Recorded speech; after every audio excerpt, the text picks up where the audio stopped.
After 911 and 411, call 541. That's 727-541-1741. Call Gulfstream Motorsports for a diminished value report. Due to my 28 years experience in the auto salvage business, I'm very good with wrecks. So if your car's been involved in a wreck, call me for a diminished value report. Call 727-541-1741. You may be owed some money for the lost value of your repaired vehicle. And visit us at GulfstreamMotorsports.com.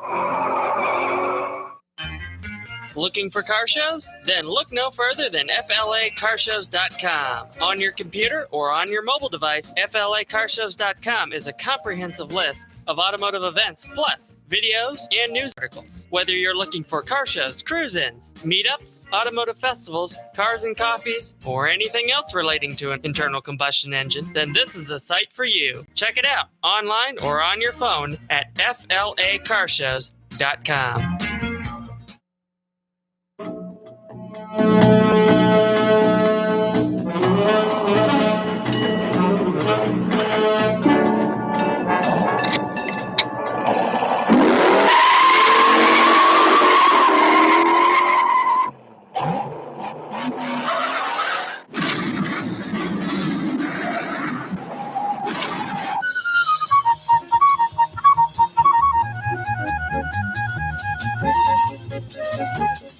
Detective Lieutenant Frank Bullitt, some other kind of cop. Pity the guy he works for. Lieutenant, don't try to evade the responsibility. In your parlance, you blew it. What the hell is going on here? A high-speed pursuit? 2 men are killed? An officer in the hospital? A witness almost murdered? Captain Baker would like to have a word with you. Now listen to me, Lieutenant. All right, nail him. I want him written off. Do you let anything reach you? I mean, really reach you? Or are you so used to it by now that nothing really touches you? You're living in a sewer, Frank. Day after day. With you, living with violence is a way of life. Living with violence and death.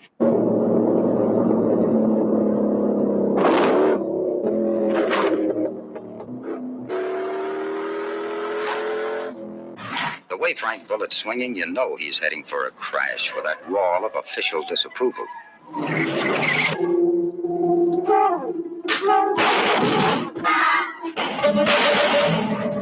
But when some rare Chicago blood starts spilling in San Francisco, they hand Bullitt the mop. Now, what went wrong, Lieutenant? Who else knew where he was? What? Who else knew where he was? What are you implying? Well, they knew where to look for him, and they used your name to get in. Are you suggesting I disclosed his whereabouts? You believe what you want. You work your side of the street, and I'll work mine.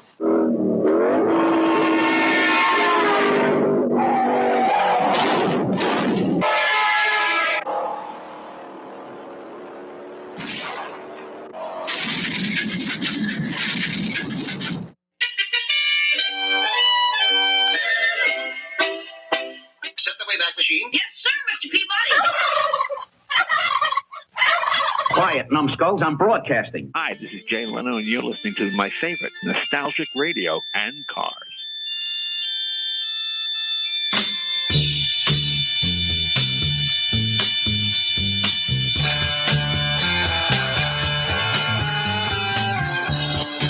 Okay, listeners, welcome. You're tuned into Nostalgic Radio and Cars, and I'm your show host, Robert. Run your computers and Google TanTalk1340.com, and you can see us live here in the studios in downtown Clearwater. Don't forget to check out our website, GulfstreamMotorsports.com, where you can find out all about us. And if you've missed any of our past shows, don't forget to check out NostalgicRadioandCars.com, where you have everything archived. Right, Bobby? That's right. Good evening. How are you doing this evening? I'm doing pretty godly. Oh, happy Turkey Day to you. Yeah, Turkey Day. Well, happy Thanksgiving to everybody. We'll do that now in case I forget later. But anyway, so here we are. We got a Thanksgiving show. But we got today I have a guest sitting here with me. I got a friend of mine, local guy from Michigan, a car guy, and he's got little Miss Emma is with him. And Emma is, well, let me welcome Maverick to our radio show. Now, Maverick is not just your average car guy.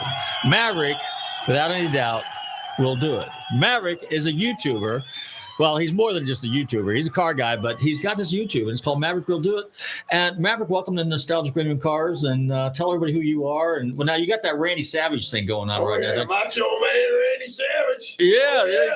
There you go. So we started a YouTube channel about 8 weeks ago, and we named it Maverick Will Do It. And that's exactly what we do. Maverick will do it. Maverick will do it. Yes, Okay, so sir. what's the YouTube channel about? YouTube channel is about all kinds of different things. We do hot rod stuff. We do dog rescue. I started rescuing cats over 25 years ago, so that's kind of what we focus on. We do all kinds of cool stuff. We were drag racing on Saturday night over off the Gandy Bridge, and OCC, Orange County Choppers. We do the Quaker Steak Show on Thursday nights, and we just do all kinds of cool stuff. Super. Okay, now give us a little background on yourself. You're from Michigan, and Yes, you're kind of a car guy. You used to be basically in the car dealership business, Yeah, kind of like me. yeah. So give us a little background, how you kind of got in the car business and what your part of Michigan was like. Well, I was always into automobiles as a kid growing up, and into motocross racing. I was a motocross racer, and got into automobiles and cars years ago. And my family, my father, Tony, and my uncle Jim DeLuey owned two dealership franchises years ago. We owned a Buick Pontiac GM dealership, and then we owned a DeLuey Goy Dodge dealership in Bridgman, Michigan. So the car thing goes way back in the family. Now, what part of Michigan is that? Bridgman, Michigan. What's that near? That would be near St. Joe, Michigan, across Lake Michigan from Chicago. That's where we grew up. Now wait a minute. Now I got to hold my hand up It's in here. the wine country, man. It's down on Lake Michigan. Is that the thumb? That's down in the thumb, yeah. Okay, yeah, down in the thumb. yeah, Okay, down, all right, cool. Down, right on the lake. Now wait a minute. Now Kalamazoo's north of that, right? Kalamazoo is where I went to college. Yeah, I went to Western Michigan University. Yes, sir. Oh, no kidding. Yeah. Well, let me ask you this now, since you went to Kalamazoo or Yeah. near there. Kalamazoo's also known for Gibson guitars. Did you ever play any music? No, I did not play any music, but I got a lot of music buddies. Oh, okay, cool. All my cool. buddies are bands, and I actually worked as a bouncer at a real cool hard rock bar called the White House. Oh, the White House. There was a famous hard rock and roll bar way back when Lillian Axe was popular, and Warrant and Winger and all these different bands. And I was actually a bouncer there at college on the weekends, Friday and Saturday nights. I worked at the White House, and my friends actually owned the place. No kidding. The Heidi's, and they were great, wonderful, awesome people. And we had a blast in there on the weekends, Neat. Yeah, Lillian Axe was one of the huge deals that used to come out there on the weekends, and the place would pack the house every weekend. Hair band days. Yeah. The crazy chicks in the hot pants and dancing like crazy all night, and that crazy stuff. Yeah. Oh yeah, good stuff. Oh yeah. Well, speaking of crazy stuff, speaking of music, what kind of music do you like? Hard rock and roll. All right, give us a band. Give us Five Finger Death Punch. Bobby, do we have anything from Five Finger Death Punch? Five Finger Death Punch, man. Oh, I'll get working on He'll it. get working on that. They're actually playing tonight in Tampa. Are they Five really? Finger Death Punch is live in Tampa tonight. No Yes, sir. kidding. Yep. Speaking of which, Tommy James and the Shondells are going to be live at awesome. the Villages. What? I think in December 3rd, 4th, or something like that. So, Oh yeah, good deal. Yeah. speaking of the Villages, so over the weekend, what I did is I went up to the Villages, and there's they have like 3 squares or more squares, I guess, but a whole bunch of squares. But Spanish Landing is one of the big squares there, and then Lake Sumter. Is that what it is? Lake Sumter Square? Lake Sumter Landing. Lake Sumter Landing. Okay, and that's actually where the VLG radio station is, right? WVLG, Yes, the yeah. Villages radio station. But anyway, so they had a big British car show thing over there, and we met a bunch of the guys at Safety Harbor at the British Car Show back in October, and they kind of invited us to go up there. So I went up there, and I was pretty impressed. I got to tell you something about the Villages. You go up there, and it's its own little world. I've heard a lot about it. Those guys are, we've heard those stories too. But anyway, so when you go up there, it's like it's golf cart city. Yeah. And, but they you talk to some of the people and they say, we have everything we need here. You got restaurants, you got shopping centers, you got entertainment. It's a compound, isn't it? Yeah. It's like a compound, right? Yeah. And every square has music and entertainment all day long. We got something from Five Finger Death Punch thingy. So they did a cover of Bad Company? Oh, they did. All right. Oh, yeah, that I know. That I know is Clantley's. Oh, that's Yeah. Sure, they did cover a Bad Company. Yeah. All right, let's hear a little whatever it's called, something Death Punch. There it is, right there. That's All it. right. Oh yeah. Here, Nostalgic Radio Cars will touch a dollar. Here's a cover song. I figured it was. Destiny, oh, it's the rising sun.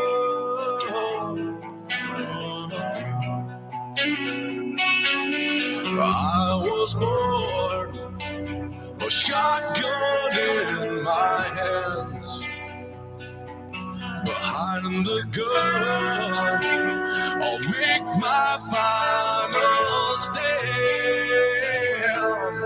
Yeah, and that's why they call me bad company.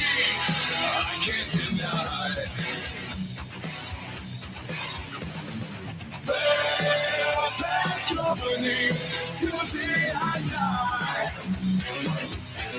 Until the day I die.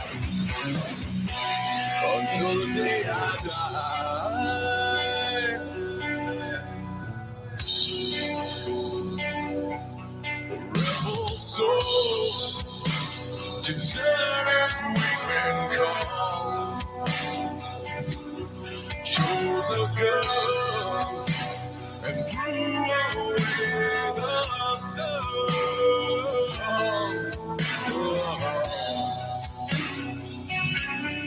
Now these towns, oh, they all know our name. The death punch sound is our claim to fame.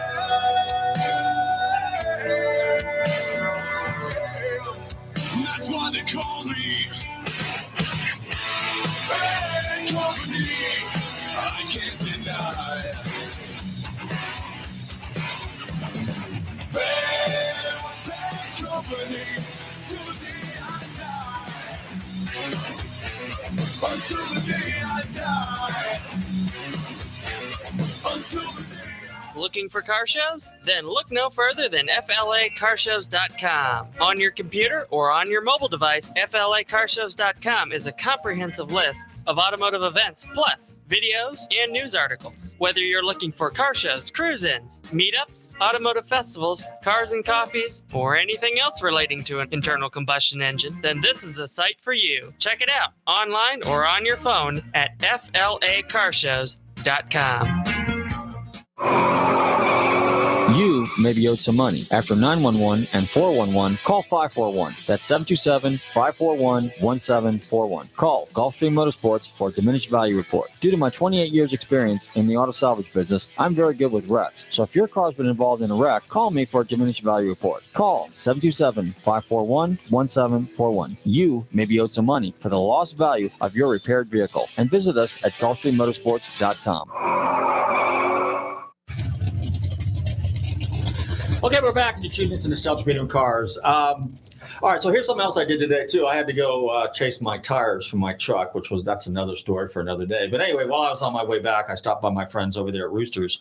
And if you recall, they had a really, really cool 1931 Ford Model A Roadster pickup truck that they had built for SEMA. And what was interesting is we did this appraisal on the car, but I actually went over there again today and I took another close look at that car. And I got to tell you, when you look at the detail on that car and how thorough and how just absolutely stunning it is. Now, they brought that car to SEMA. So let me tell you how the routine works. In Detroit, where you're from, they have the Autorama every year, right? And that's where they give away the Riddler Award for some of the baddest street rods or hot rods on the world. And then in California, they have the Grand National Roadster Show. So the way this kind of works is the SEMA is the last really cool car show of the year, where the best of the best show. Okay. So if you want to really get a car that has an outstanding, stunning award, what you first do is you get the car. The car's built for competition. So obviously, first thing you want to do is you want to go to the Autorama in Detroit. Oh yeah. Okay, and that's at Cobo Hall still, right? Yeah. Okay, and go for the Riddler Award, and then after that, a couple months later, they have the Grand National Roadster Show, which is in California. Okay, and if you get an award at that one, now these cars have won these prestigious honors. Then either if it's a Riddler Award car or if it's a Grand National winner, and there's different classes, obviously, then what happens is you want those organizations want that car at SEMA so they can display the Grand National winner and also the Riddler winner. So this is because they put the car at SEMA first. They were excluded from the opportunity to go to Grand National or to the the Riddler. However, they're building another car there, which, like I said, it takes years to get these cars. And if you look at the detail, you have no idea. And why I'm bringing this thing up is because I was actually invited to go over there and do another appraisal on another car, which is a 34 Ford, 3-window. But this is a fiberglass car, a stunning paint job. Wow. Small block Chevrolet, automatic with air conditioning, a lot of chrome, a lot of powder coating in the whole 9 yards. Built some 32 Fords. Yeah. So where I'm going with bodies. where I'm going with so that's so when you're appraising these cars, a steel body car versus a fiberglass body. Obviously, the steel body cars are worth more, particularly if it's an original car. Fiberglass bodies, but you can have just as much in the paint. Now, I will put some information on this car on my website and also on my Facebook page, and I'll show you to illustrate the paint job, because the paint job is candy clear with metal flake, and the process which it takes to do that, it's not your simply $2,000, $3,000, $4,000 paint job. Candy apple red with gold flake in it, and it's beautiful color. It's a stunning car, man. And but it to replicate this and the hours, just to give you an idea, put in perspective, a gallon of clear today, the really, really good stuff, is probably about $400, $450 a gallon. Same thing with paint. So you could have $2,000, $3,000 easily in materials, and then the rest of it is the prep time. Prep time takes hours and hours and hours and hours and hours, and then the paint, and then the wet sand, and then the buffing, and then the clear coated again, then the wet sand, and then the process is over and over and over. So when you want to know why a paint job costs $10,000, $15,000, $20,000, $30,000, that's exactly why. And right now we're watching on one of those TV stations here. I think it's Bitchin' Rides. Oh yeah. And Dave Kindig's a friend of ours, and he's been on our show a few times. Oh, cool. And he's like, $40,000, $50,000 for a paint job. But I can see why. I mean, it looks like a mirror. It's not something you want to drive on the street, but if you got the money and you want the ultimate show car, that's it. Beautiful. Anyway, all right. So when you were a kid, what kind of cars did you have? When you were 16, what'd you have? We always have to ask that question. When I was 16? Yeah, what would you? I had a Chevy Vega. A Vega? I actually had 2 Vegas. I had a 4-cylinder stick shift Vega, and I had 3 Vegas. I had 3 Vegas. Silver one. I had a red one, and then I took a Camaro Vega body. Yeah. And I pulled the 4-cylinder out, and I bought a hooker header kit, and I dropped a small block Chevy in a Vega. Oh, okay. With a Holly carburetor. What year Vegas were they? Were they a 72 body? Okay, so they were like the chrome Camaro on the front end. Yeah. The good looking ones. Yeah, it looked like a Camaro. It was badass. Oh, no, well, that one is acceptable. Badass, yes. we can get. 3 is fine. 4 is where you get into. Anyway, I would take that thing out. We had a cruising strip on McKinley Avenue in Mishawaka, Indiana, and everybody would cruise McKinley. And I would take that car out there and blow everybody's doors off, because I had a small car with a big motor. Yeah, that would do it. I could do a 30-mile-an-hour kickdown and not blow the rear end. Okay, if I did it from a dead stop, it had that leaf spring suspension in the back, and it would blow the rear end.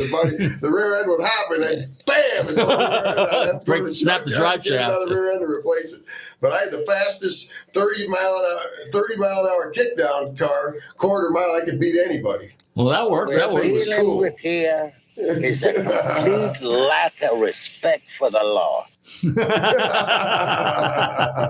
So what he does every once in a while during the show is he'll throw in these little movie clips and stuff like that. So anyway, all right. So then what'd you have after that? Well, I went to a what did I go to after that? A lot of cars.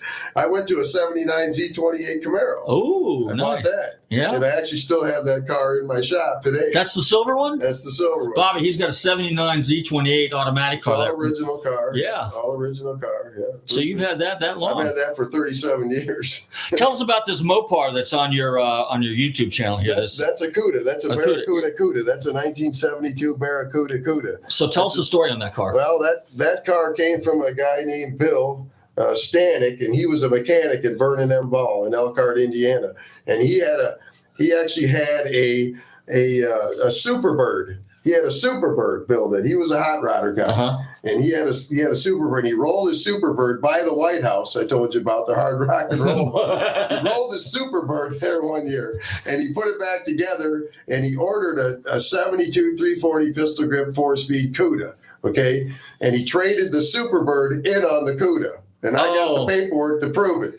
So Bill had this CUDA ever since it was brand new. He took this CUDA home, he pulled the motor and made it a complete drag car.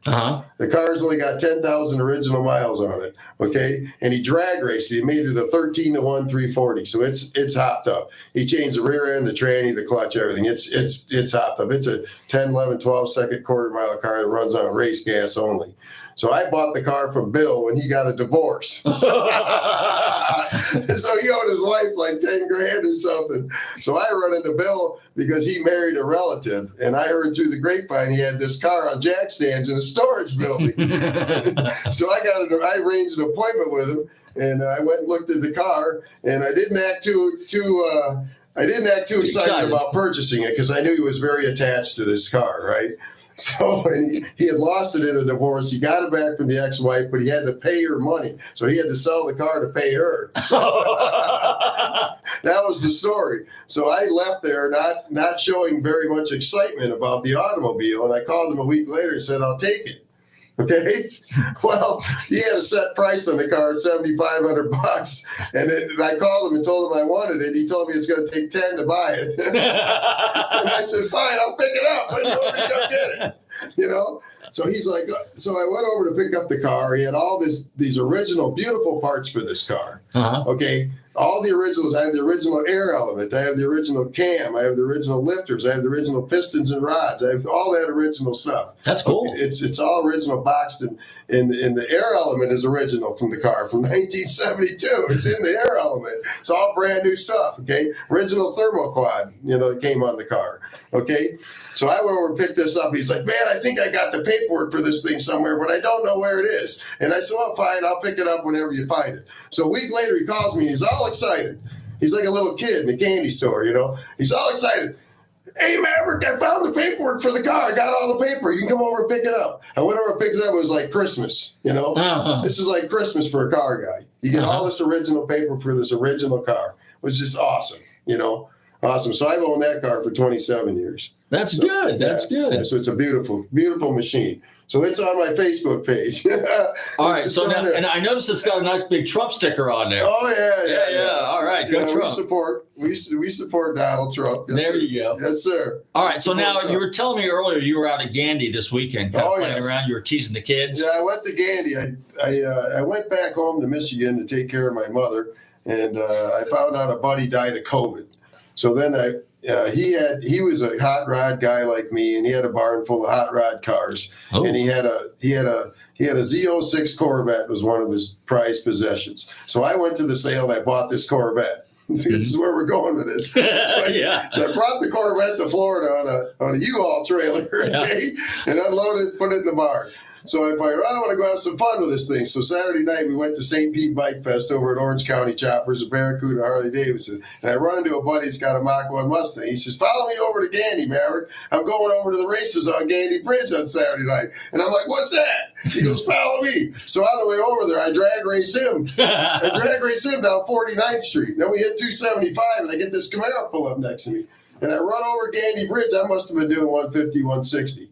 Okay, going over Gandy. So we get over to Gandy. There's this Walmart over there. Okay, this Walmart. It's full of hot rod cars. All these kids, tuner cars, all kinds of crazy stuff. The whole parking lot is full, and the store is closed. It's just after 11 o'clock at night.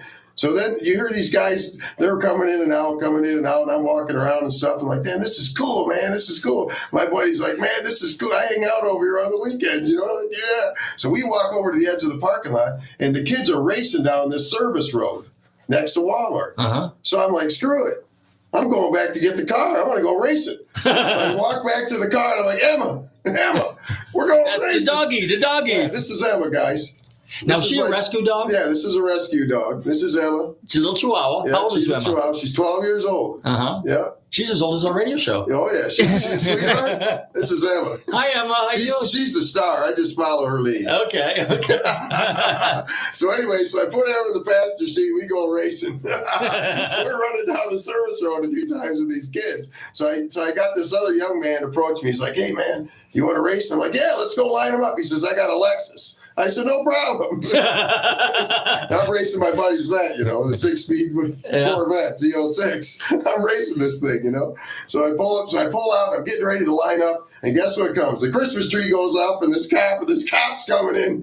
The Christmas tree's going. So everybody bolts out of there, man. Yeah. One kid goes out, the other that way, everybody's gone, man. So I pulled out of there slowly, went past him, and hung a right, and another Corvette come by, so I raced up trying to catch him. So then all the kids end up at the 7-Eleven. What a fun night. Didn't get back till about 3 in the morning. Now, let me ask you a question. Going back 20 years, did you guys used to do that up in Michigan? Yeah, we had a spot we raced. Yeah, M60. We'd line up at 3rd Street and M60. There was we call it a Christmas tree, but it was a stoplight. You know, when that light went green, you hammered it to the river, man. The first one that got to the St. Joe River Bridge, you won. So we'd all go out there and race on the weekends. Yeah, fun time. So what are some of the other cool cars you had over the years? Well, gosh, man, I bought all kinds of stuff. I bought a Mustang 5.0 GT T-top car in '85 when I graduated from high school. And I've had the Camaro, the Mustang, the Cuda. You still have the Mustang? Oh, yeah. Yeah, it's a GT 5-speed T-top car. Is it sitting over there at the barn? Yeah, they're all shoehorned in that building over there. Well, that's cool. They're all shoehorned in there. So I got a 96 Cobra back home. Oh, do you? Yeah, I got a 96 Cobra. We bought it new, and it's only got 3,300 miles on it. So, well, with your dad and your uncle and everybody being involved in the car dealership back in the day, did you buy any brand new cars back then and squirrel those away? Well, yeah, no, I didn't. I never kept any of the new stuff. The only new vehicle I kept was a GMC pickup truck, which That's I when still you're have. driving. Yeah, 3/4 ton, 6-liter. It's an LS motor truck, so I kept it. Okay, that's black good. on black. You know, black's one of my favorite colors, so we kept that. My dad's an Oldsmobile guy, so he's got two Oldsmobile convertible 442s. Oh, no kidding. Yeah, he's got 2 442s. They're both convertible. One's white and one's green. Any W30s, or are they just 4? No, they're just 442 models. Four speeds or automatic? They're 4 speeds. Yeah, no 4-speed How long have you had those? Oh my gosh. What am I? 50. So since you were a kid? 56. Yeah, Dad had those cars since I was in my 8-9 years old. He's had those cars for a long time. Yeah. Did you ever get to see Oldsmobile's made what, Lansing, Michigan, right? Did you ever go to the factory or anything like that when you were a kid? Never been to the factory. No. I've been to the Oldsmar Fest over in Oldsmobile. You know Oldsmar. Oh yeah. We've done that. Yeah, I've been over there, but Dad's cars are back in Michigan, so he's got them in the garage up there. So okay. How about brothers or sisters? You got any? Yeah, I got a older brother named Tony. I got an identical twin named Joe. Oh, really? I got There's 2 Randy Savages there's running around? 2 of us, yeah. Oh, yeah. Macho Man Randy Savage. Yeah. Well, you know, Hulk Hogan's been on the show before. Oh, yeah. Snap into a Slim Jim. Yeah. I'll go by Hulk's house on the beach and rev up the Cuda once in a while. Yeah, well, he's a Mopar guy. Oh, yeah, he's a Mopar guy. Yeah, he's got a beach. I followed him around on the beach a few times. Have you? Yeah, I have, yeah. You should pull up behind him and, give him the old Randy thing. Oh, yeah. That's back when they were the New World Order. Back in the day. NWO, baby. That's good stuff, man. Yeah. Good stuff. How about motorcycles? You screw around with bikes and all? Yeah, I raced dirt bikes when I was a kid, motocross. Oh, really? What kind of bikes? I started racing Hondas, and I went to Yamahas, and I went back to Hondas. Did you get any factory support or just no factory support? No. I was a good racer, but I didn't race enough to be good enough to get any factory support. But I was a wide open racer guy, And I still got the last bike I raced. It's a CR 125, 2004. Okay. It's a race edition, 2004. So I actually raced it around the shop.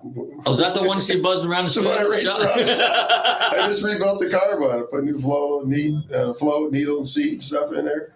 Yeah, it runs like brand new.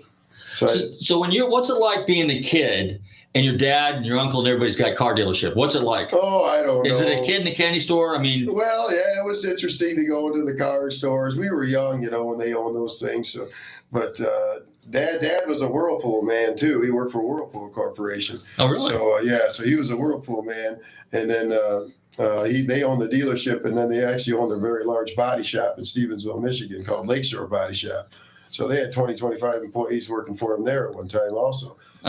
So we were a car family, I guess. Yeah, we had a lot of cars in the family. So when you were a kid, did you work in the dealerships? Did you ever go through working as a mechanic for a while, detail shop, body shop, anything? Well, when I got to be older, when I got to be older and I went to college, they actually sold the dealerships. Oh. They sold them off, and I started my own delership after college. Oh, did you? So, yeah, I had my own place for 23 years. And what did you specialize in? Oh, I specialize in Jeeps. Jeep. I sold Jeeps. Jeeps, okay. I sold Jeeps. I sold Grand Cherokees. I sold Liberties. I sold Wranglers. I sold all that shit. Did you have a Jeep franchise, or did you just sell? Nope. Pre-owned? I bought all my Jeeps from Jeep franchises. Oh, okay. And I brought them to my place, and I always sold them $2,000 less than what they would sell them for. So I had a pretty good dealership, you know. But, yeah, I sold a lot of Jeeps. The light bulb went off one day because I had a Jeep. There was a Jeep franchise by my car lot one day, and I thought, they're not selling any used Jeeps. People need a used Jeep, you know, a nice, clean, one owner. I specialized in one owner, like brand new vehicles. Mm-hmm. That's what I specialized in. So I would go to the sales and buy these one owner, like brand new Jeeps and bring them back to my lot. And I would sell them $2,000 less than what they were asking for them on their lot. And they would never sell them. I'd bring them back to my place and mark them $2,000 under and sell them and make $2,000. Wow. That's what I did. Well, now the whole industry's changed quite a bit. Oh my gosh, it's a mess. I wouldn't want to be in it anymore. I sold that out in 2018. I was done. You're done. Yeah, 2018. Yeah. So you got out of it just in the nick of time. Yeah, it was good timing. Yeah, my dad said you should keep it. And I said, I don't know. I want to go to Florida. I'm not going to keep it. So I sold, you know. So then we had the big deal in 2020, and, you know, it's still been tough. Yeah, it is. The dealership guys are having a tough time. It's tough. Well, it's not so much the dealership so much as it is the dang wholesalers. We can't get anything from the dealerships. They won't sell us anything. Inventory is a big issue. Yeah, you can't buy inventory. If you can't have inventory, you can't have a dealership. No. You know, you're dead, you know. Yeah, you got to have inventory. Absolutely. You know. All right, boats. You got a boat. Tell us about your boat. Yeah, I raced boats for a while. Oh, did you? Yeah, I raced that fountain I got in there. I got a Reggie fountain. So I got into boat racing 15 years ago, I think it was. So, yeah, I got into boat racing. I started out with a 20-foot rinker with a 350 in it.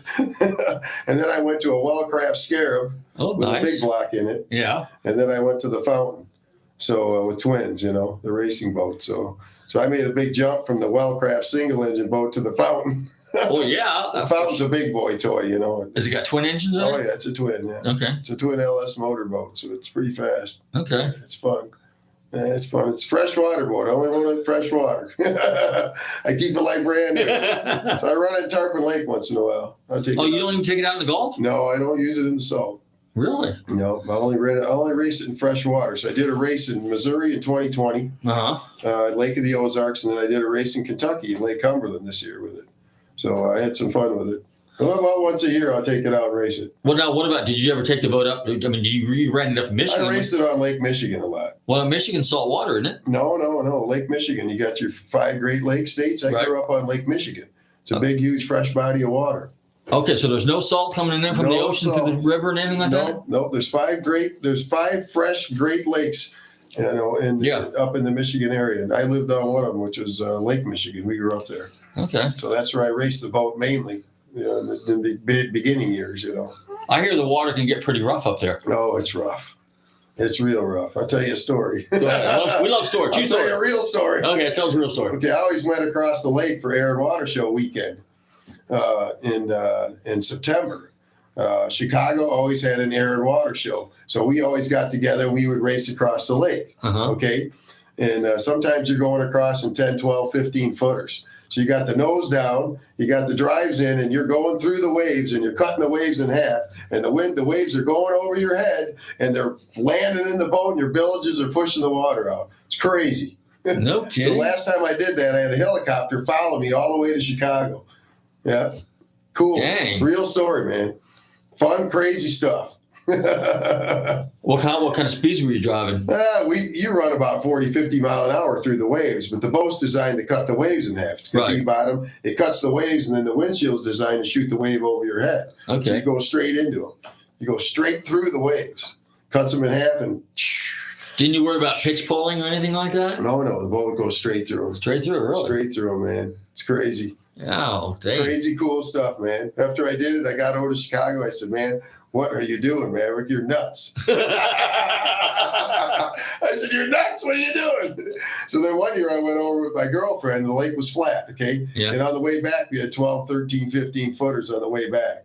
Now, that was crazy. Okay, what's the story there? Oh man, we came out of Diversity Harbor in Chicago, and we got to head back toward Michigan City. Okay, Michigan City, Indiana, which is right on the Michigan-Indiana border, where I launched the boat. And we come out of there, and you can't see nothing.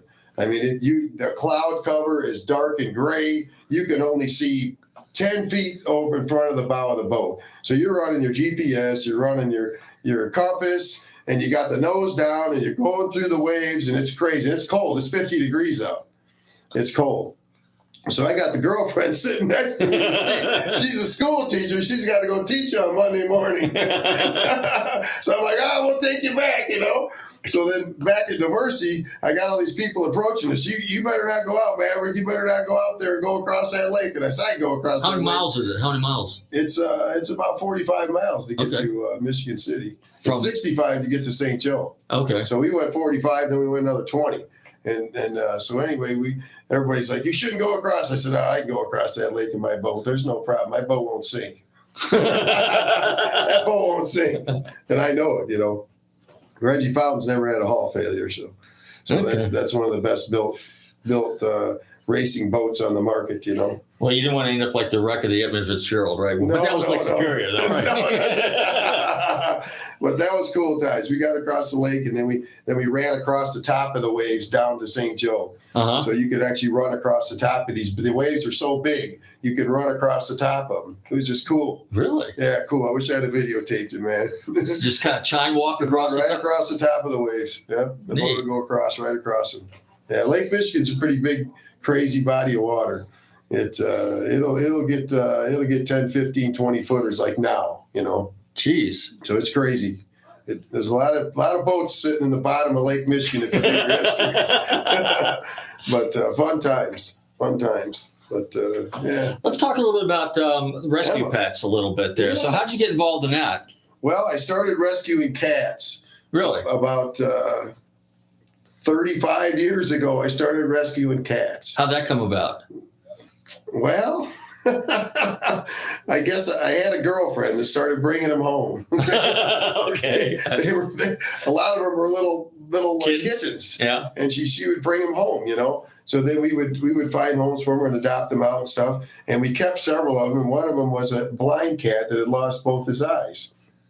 And his name was Hani. He was kind of born that way. So he had to go and have surgeries and get his eyes sewed shut. But he lived almost 10 years. But I saved, I don't know how many kitties I saved, and they were all strays, every single one of them. I saved adult cats too, not just kittens. I would bring adult cats home, and I would bring a few ferals home.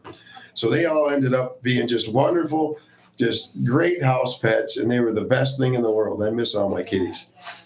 But I had 9 total that I saved. And I had 6 living in my home at one time, at any given time. So in my basement of my house, I had 90 pounds of cat litter in the basement.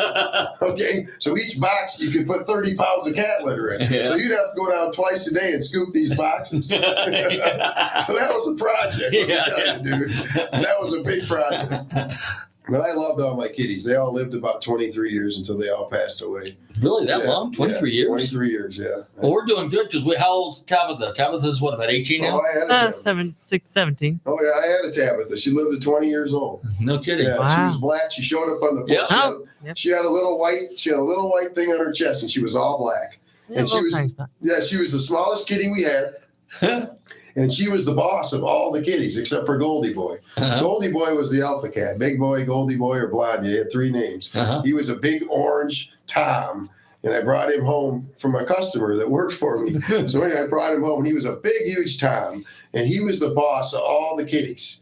Goldie Boy was. And then Tabitha, she wouldn't take any crap off any of those big cats. She would really put them in their place. So she outlived them all. She lived to 20. Wow. So she was a great kitty. So I remember all my kitties. They were wonderful. So I buried them in my backyard, my home in Michigan, and I buried them kind of like an airplane because I've always been interested in airplanes. Okay. So I buried them like an airplane, and Goldie was the head cat at the point. Yeah. And then the rest of them I buried back like wings, you know. Okay. Yeah. So that's my cat Your cat story. cemetery at home in my backyard, man. True story. So I actually sold that house this year.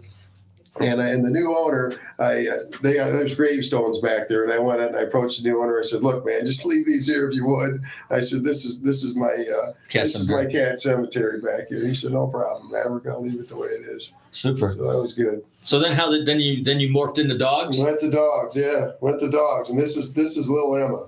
Hello, Emma. This is Emma. This is Princess Emma. She's a 3.5-pound Chihuahua. And she's an apple head. You see that head? That's an apple. That's an apple? Yeah, that's an apple. So she's Dad's boss. Anything Emma wants, Emma gets. Okay. That's how it goes. You guys. Anyway, all right. So then, how'd you get in with what's the first dog story? How'd you get going with dogs? Well, another girlfriend brought a dog home? I dated a gal. And she brought home Emma one day. Yeah. So that's how I got into dogs. Right, Emma?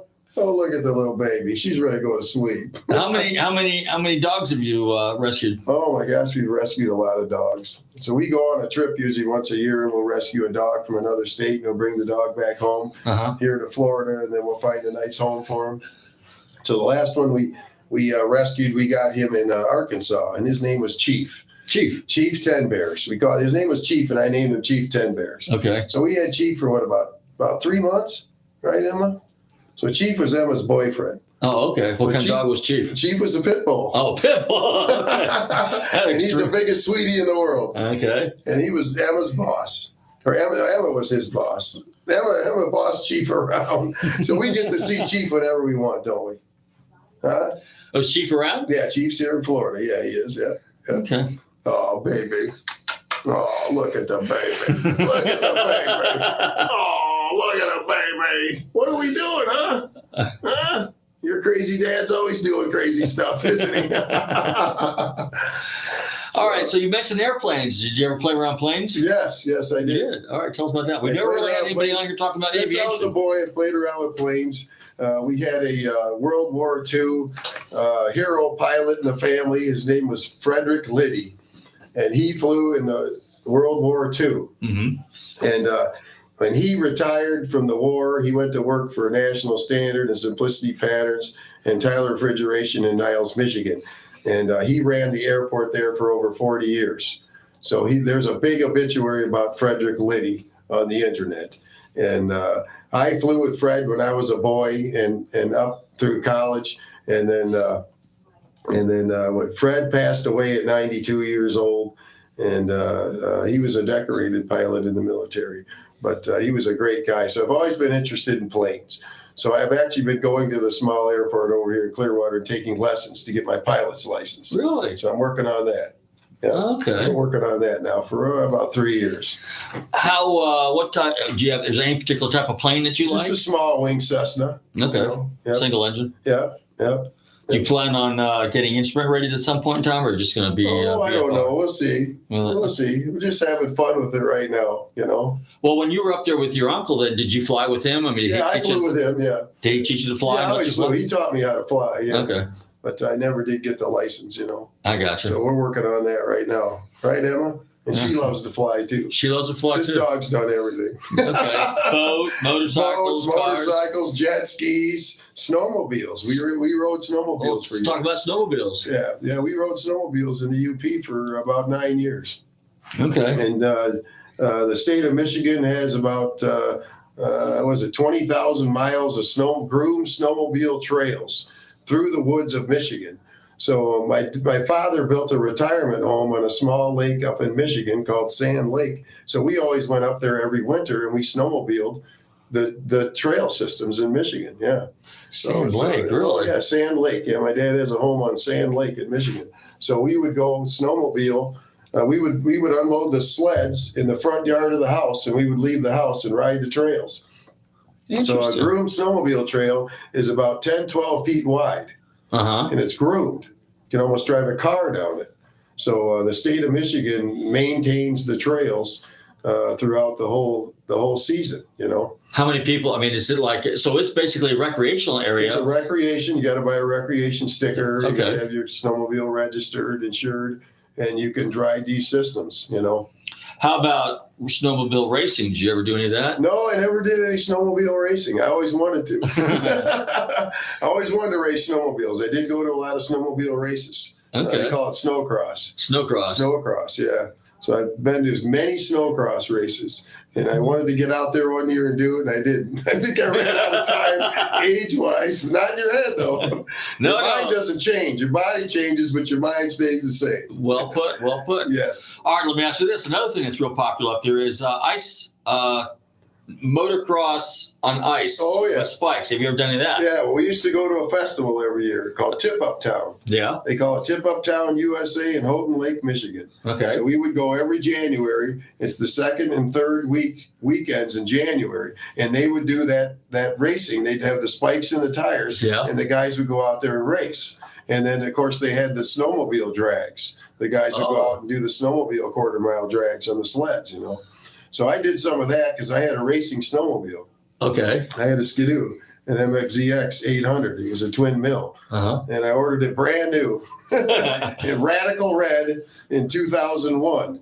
So I got that snowmobile. I had the baddest sled. I had the baddest sled for a year that year.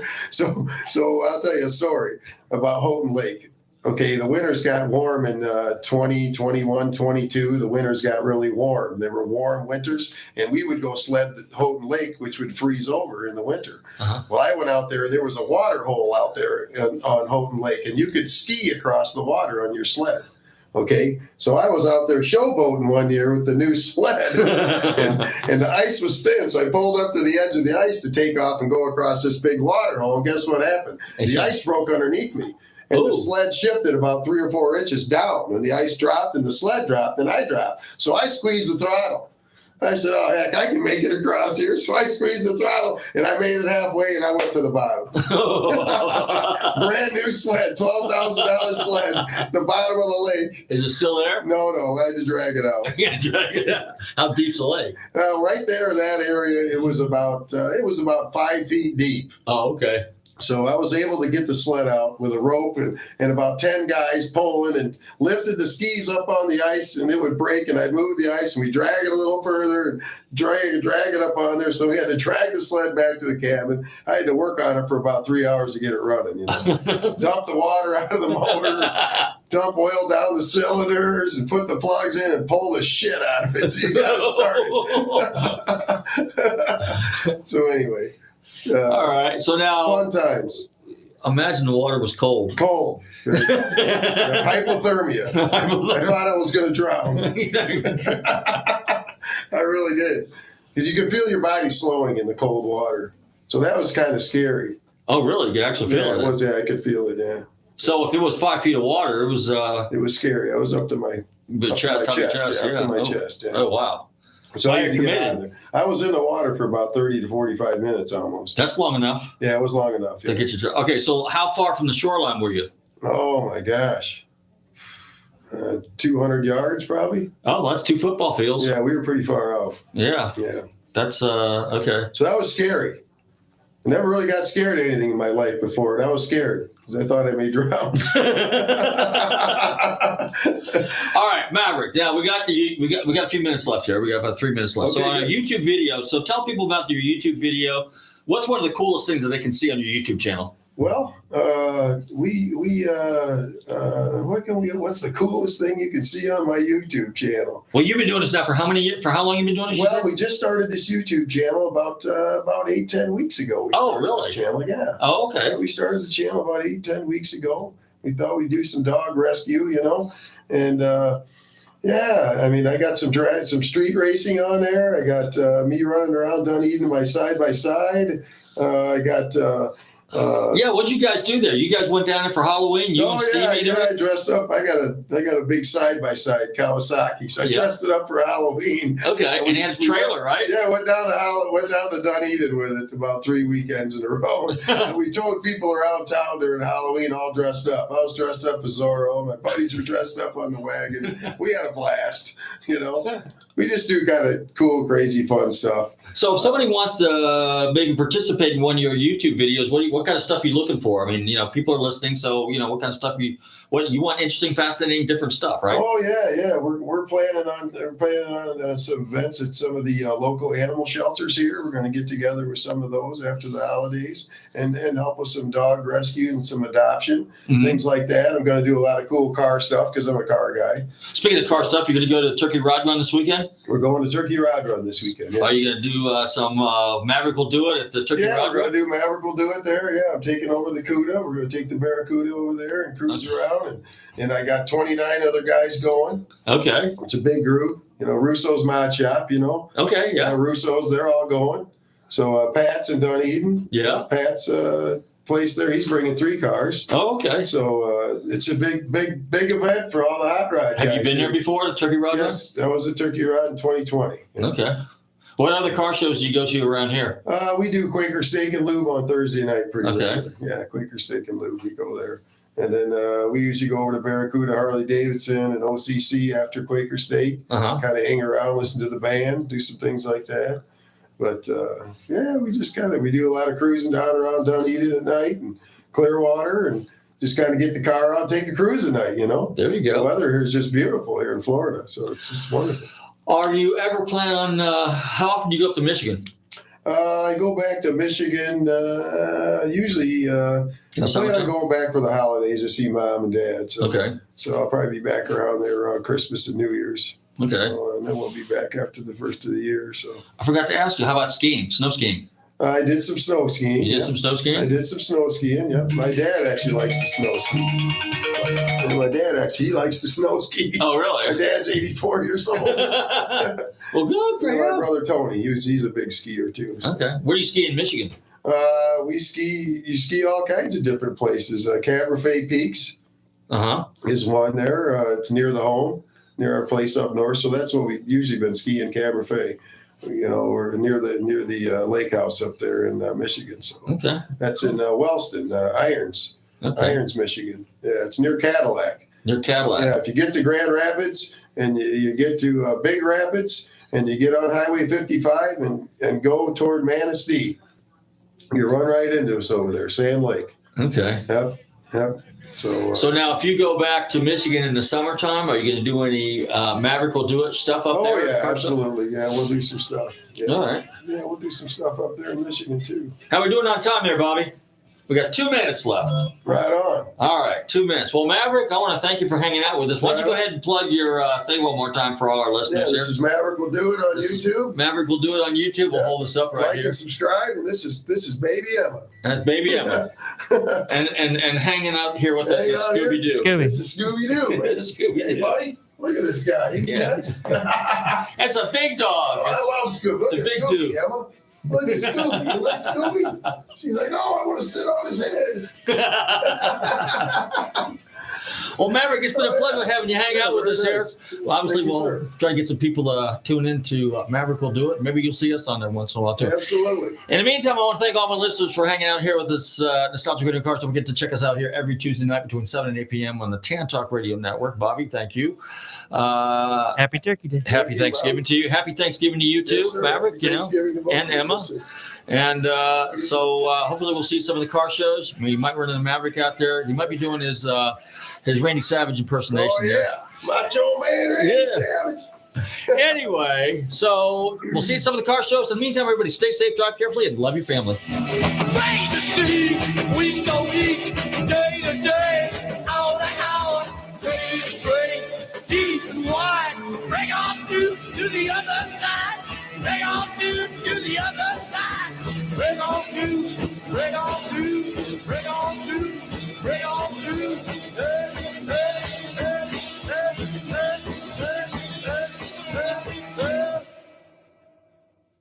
WTAN, Clearwater. FM 106.1. WDCF, Dade City. FM 102.3. WZHR, Zephyrhills. FM 104.3. Listen. This is CBS News on the Hour, sponsored by Dell Small Business.